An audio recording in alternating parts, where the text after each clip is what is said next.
What's up, Goxays? It's your Dojo Master, the Eternal Samurai, and in this video, I want to talk about my thoughts on Sonic Colors Ultimate before its release. I recently played through Sonic Colors on a live stream, and honestly, after playing it, I'm definitely looking forward to Sonic Colors Ultimate for a good few reasons. I'd like to discuss about them right here in this video. But before we go on, be sure to like this video and hit that subscribe button as it helps out the channel. It'd really mean a lot. So what I look forward to most in Sonic Colors Ultimate is the upgraded visuals. Because as we all know, the original Colors was on the Wii, and the Wii had very limited hardware capabilities, which resulted in lower res and frame rate, as well as some frame drops. In fact, if we look at the performance capabilities of the Nintendo Wii, it can only display games up to 480p 30fps. And when the Nintendo Wii was around, there were other consoles like the Xbox 360 and the PS3, as well as PCs that could definitely outperform the Wii as far as performance capabilities. So I guess we'd kind of wonder why Sonic Colors wasn't even available for any other platform other than the Wii. For all I know, maybe SEGA had signed a contract with Nintendo to where they could only have Sonic games exclusive to their consoles, kind of like how Sonic Lost World was exclusive to the Nintendo Wii U when it released. But do correct me on the comments if I'm wrong on that fact. So now that we're getting Sonic Colors Ultimate on modern hardware, this definitely gives the opportunity for upgraded visuals on modern hardware. For example, instead of the Nintendo Wii displaying the original colors at 480p 30fps, we'll now have the capabilities to play at 4K 60fps on the PS4, Xbox One, and PC.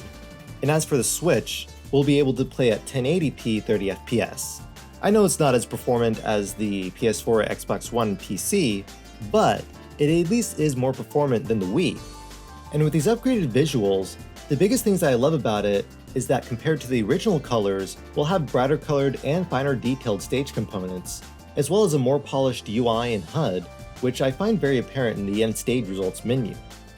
I also love how playing at 60fps will allow for a smoother gameplay overall, and probably make it more friendly for speedrunning.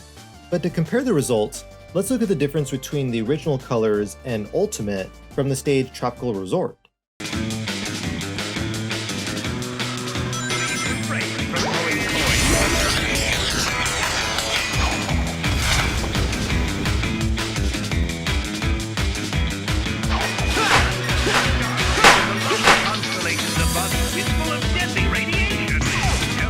Now I understand some of the complaints that people are giving as far as the visuals for Sonic Colors Ultimate. For example, how the lighting on the stage looks a lot darker, at least with Tropical Resort. They probably did this just to add more contrast to the stage, which, I don't know, it seems okay, but I'd prefer it brighter, I guess. But there's also that weird lighting on Sonic as well. It's almost as if he looks like a glow stick. But in general, as far as the lighting on Sonic himself, it is pretty similar when you look at Sonic Adventure versus Sonic Adventure DX as far as the lighting is concerned. But the higher res character models look a lot better to me, especially in the cutscenes, which personally I think makes up for the character models being upgraded. Now of course you can play Sonic Colors on Dolphin Emulator with a patch to play at 1080p as well as a 60fps patch. And I will admit, the lighting on Sonic looks a lot better, but you see a lot of those rough edges on the character model as they didn't anti-alias it yet. But I'm thinking to make a separate video comparing the Dolphin Emulator version of Sonic Colors compared to the preview footage we've seen of Sonic Colors Ultimate. So if that's a video you want to see, be sure to hit that subscribe button and hit that bell icon so you don't miss it. Another thing I'm actually looking forward to from Sonic Colors Ultimate is the Jade Wisp, believe it or not. My biggest reason why I look forward to the addition of the Jade Wisp is that we'll be able to explore uncharted areas that we couldn't get to in the original Colors. Now I guess we could argue that some of those areas could actually be accessible by using the Drill Wisp instead, simply by just drilling through the ground. However, do recall that you can't use the Drill Wisp whenever you're on a hard surface, which is where the Jade Wisp would actually come in handy. So what kind of rewards can we get from exploring these uncharted areas with the Jade Wisp? Well, other than just being able to explore more of the stage, it could make it easier to access some of the red star rings, maybe. But other than that, I think the Jade Wisp will mostly take us to places within the stage where we can collect park tokens. Now above everything else I've said about the Jade Wisp, ultimately it's just another wisp that Sonic can use with a different moveset, which is pretty nice to add in the whole game itself. And I think it will be a nice addition overall. But hey, we'll just have to see once we actually play the game. But anyway, the next thing I really look forward to in Sonic Colors Ultimate is the Rival Rush mode. Now, unfortunately, we haven't seen a whole lot of demo footage regarding Rival Rush mode, but what I love seeing most about Rival Rush mode is that we get to race against Metal Sonic. I mean, honestly, it seems like whenever you throw Metal Sonic in any sort of Sonic game, it already attracts so many more Sonic fans. I don't know, I could just be saying that for all I know. But hey, it definitely caught my attention. Now, in the end of the day, I mostly see Rush Rival mode being something similar to like what you have in Mario Kart when you race against a ghost. Because my best bet is that it's essentially just beating your own time to get a new record.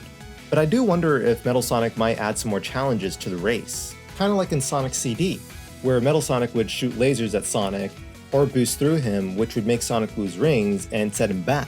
Who knows if that's the style they'll go for, but I guess we'll just have to wait and find out till the game's out. But I do appreciate that the headline says that we will unlock rewards when we win each Rival Rush stage. What could those rewards be? Honestly, I think it would be park tokens or more customizations for Sonic. Speaking of customizations, that's actually the next thing I want to cover. As far as the customizations, it looks like this is the place when we can spend our park tokens that we've collected throughout every stage. It features cosmetic changes for Sonic's gloves and shoes, as well as the boosts and auras and the player icons. Now, I don't really have a whole lot to say about the customizations because that's really about it. It's just a cosmetic change more than anything else. Personally speaking, I feel like the game could do without the customizations, but I mean, I'm not the designer. Would I say that it's a nice addition? Oh, I guess. It's nothing too special to me, but I guess I'll play around with it anyway. Another thing I find as a cosmetic change in Sonic Colors Ultimate is the Tails save system. Essentially, it's just replacing the life system from the original colors. I remember when I first saw the HUD icon for the Tails save, and it made me think that Tails would be a playable character, but no, he's just there to save Sonic whenever he falls down.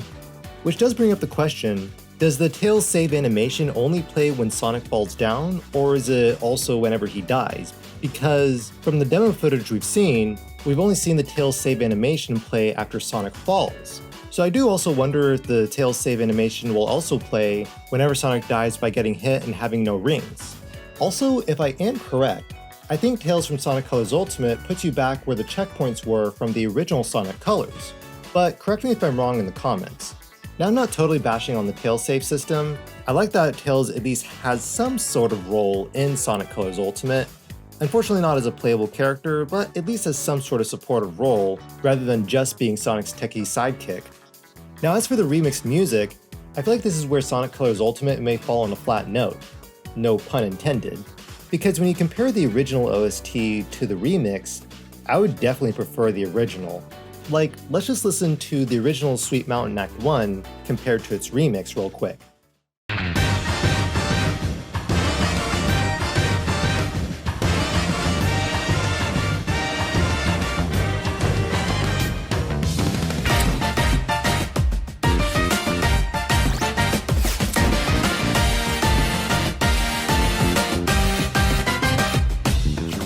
The way I hear it, the original slaps a lot more and has a lot more impact in it, whereas the remix doesn't have that as much. And that's one thing where I feel like the OST for Colors Ultimate falls short. Of course, I could go into all the other remix songs, but I think I'll save the topic of the OST from Colors Ultimate compared to the original Colors in a separate video. But I kind of wonder, if I hadn't listened to the original Colors OST before Colors Ultimate, I wonder if I would think that the Colors Ultimate OST is actually good. I guess it just comes down to perspective in the end of the day. But at least we'll get the option to listen to the original soundtrack or the remixed one in the options menu. Now, another thing that I think is kind of nice that they added into Colors Ultimate is that when you collect 100 rings, you're temporarily invincible. In the original Colors, when you collect 100 rings, nothing would happen, which is kind of strange because you think that whenever you get 100 rings in a Sonic game, you get an extra life. I mean, that's how it is in like almost every Sonic game that comes to the top of my head. So in Colors Ultimate, collecting 100 rings does at least have some reward to it. It may not be the most special thing out there, but it's something nonetheless. Another nice change that they made is with the caution icon when you have a potential to fall. Of course, it's just the same caution icon that they used in Generations, but it does make it a lot more clear and obvious that you could fall compared to the one that was used in the original Colors. One other thing that's kind of nice that they added was the Customizable Controls. So essentially it's just remapping the buttons for triggering wisps, jumping, or performing boost. To me personally, the customizable controls is kind of an insignificant addition to Colors Ultimate compared to the original, just cause it's like I can play the game however the button layout is. But hey, I guess it's kinda nice, because the best thing I can compare it to is, say in Smash Bros, instead of up-tapping on the analog stick, you can press X instead, or you can disable the up-tap. So if there's some kind of good reason to customize controls for Sonic Colors, I'd like to know. I guess the only place where this would be beneficial is if you want to remap actions like sidestepping and drifting and just regular turning. I guess it would be pretty nice.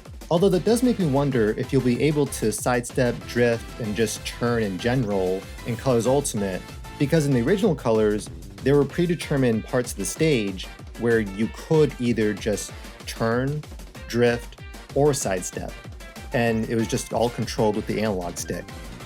That'd be one nice addition to add in Colors Ultimate, and I wonder if they will, because there are certain sections in Colors where I wish that I was able to sidestep where I would just turn.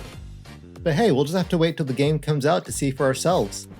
The one last addition that I noticed in Sonic Colors Ultimate is that there will be Tails voiceovers for helpful hints. This is kind of like the Navigator mode in the original Colors, although in Colors Ultimate, I guess you don't have to touch that question mark icon to have Tails tell you what to do next. Here's an example of what I'm talking about. Uh-oh, that switch just released the Eggman robot. I guess if you're pretty new to the Sonic series and just need help in general with Sonic Colors, the Tails voiceovers can be pretty nice, yet if you don't want them on, you can turn it off anyway. So I'm not going to complain. So I pretty much went over everything that will be in Sonic Colors Ultimate that I either look forward to or don't really think adds much value, and so on. Yet aside from everything that they're adding and changing, there are some things that I wish they would add on top of that. For example, like I brought up earlier, about instead of having predetermined sections of a stage where you could either drift or sidestep or just turn, I wish we could just have the decision whenever in the stage to drift, sidestep, or turn, and just have buttons mapped to each of those actions. Another thing that might be interesting to add is the Quake Wisp from Team Sonic Racing. I can see the Quake Wisp being used to destroy enemies as well as any obstacles in the way. But even though it's not there, I still think that Colors Ultimate will be a good game without it. Another thing that I wish they would change in Colors Ultimate is instead of using 2D sprites whenever you collect the light wisps, I wish they would use 3D models for that. But I guess it's not really a huge thing, it's just a little cosmetic if anything. I might make another video talking about what I wish they would add in Colors Ultimate from what we've seen in the preview footage of the gameplay. Let me know if you want me to make a video like that, and also let me know what other things that you want to see in Colors Ultimate that they haven't announced already. Now overall, how I'm feeling about Colors Ultimate, I'm honestly feeling really excited. Like I already said earlier, the biggest thing I look forward to is the upgraded visuals. As far as all the other content in the game, I think it's a nice addition, with some exceptions. But no matter what, I see Sonic Colors Ultimate as a good game to bring in new fans, as well as old fans, and play as the Blue Hedgehog himself saving the Wisps from Dr. Eggman in a brand new and enhanced experience. What's up, Goxays? Thanks for making it to the end of the video. And if you like what you saw, be sure to hit that like button as it helps this video get out to more people. And don't forget to hit that subscribe button and hit that bell icon to not miss another Sonic video from me, the Eternal Samurai. But now I have a question for y'all. Are y'all looking forward to Sonic Colors Ultimate? And what are you looking forward to most about it? Let me know in the comments and let's talk over there. Anyway, thanks so much for watching, and with all that said, this is your Dojo Master, the Eternal Samurai, signing out. Eternal for life.